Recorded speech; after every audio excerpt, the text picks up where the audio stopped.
मी काय केलं म्हणजे मला माफी मिळेल मला माहित नाही, पण मी हात जोडतो तुझ्या समोर. गुंड आहे, मवाली आहे, दारुडा आहे, आणि म्हणूनच मी याला कधीच माझा मुलगा मानलं नाही. पण तरी त्यांनी केलेल्या चुकांची जबाबदारी मी घेतलीच पाहिजे. सांग पुरी, तू म्हणजे ती शिक्षा मला मान्य आहे.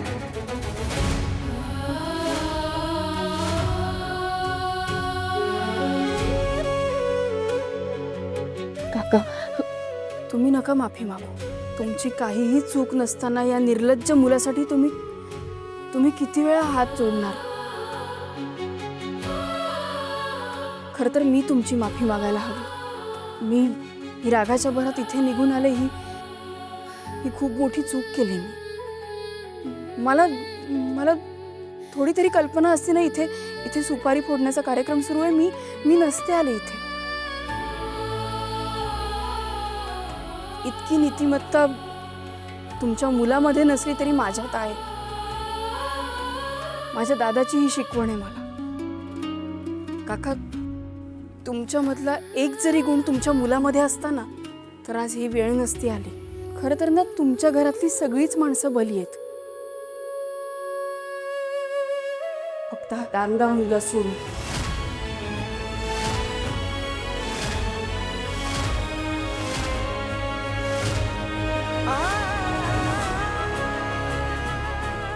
मी अचानक इथे आले त्याबद्दल परत माफी मागते. येते.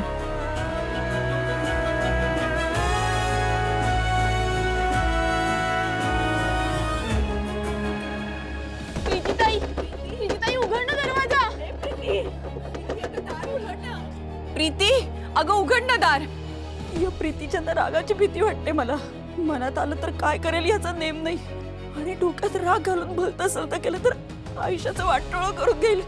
नाही, काळजी वाटते हो मला. प्रीती, थांबा ताई, मी बोलते तिच्याशी, माझं ऐकेल ती. बघते बघ. प्रीती, प्रीती अगं ऐक ना ग माझं. प्रीती अगं दार उघड ना बाळा.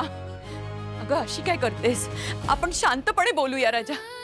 दार उघडे बघ, इथे सगळ्यांनाच काळजी वाटते, टेन्शन येतं ना मग सगळ्यांना.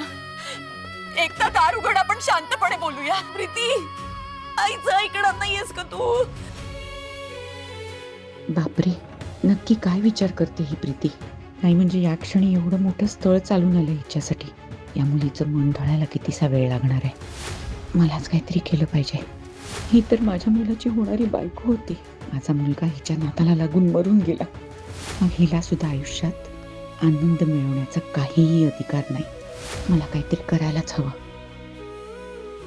प्रीती, प्रीती, प्रीतीताई उघड ना.